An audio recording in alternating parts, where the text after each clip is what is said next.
ошону сүйлөштүк да.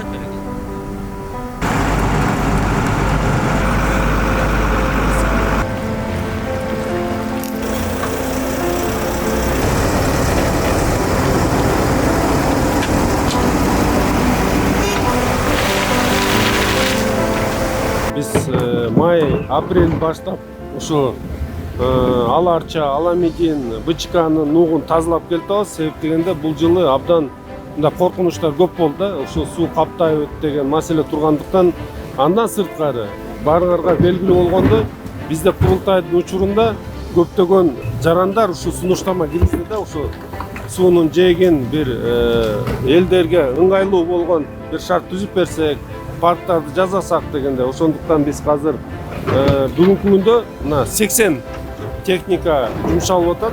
Бул деген биз ЧС деп учение жүргүзүп атабыз. Ошонун алкагында бүгүн ушу суунун нугу тазаланып атат да. Негизи биз Бишкек шаары боюнча бир 17-18 километр өтөт суунун нугу. Ошондуктан биз бул ишти тазалоо иштерин күчөтөбүз.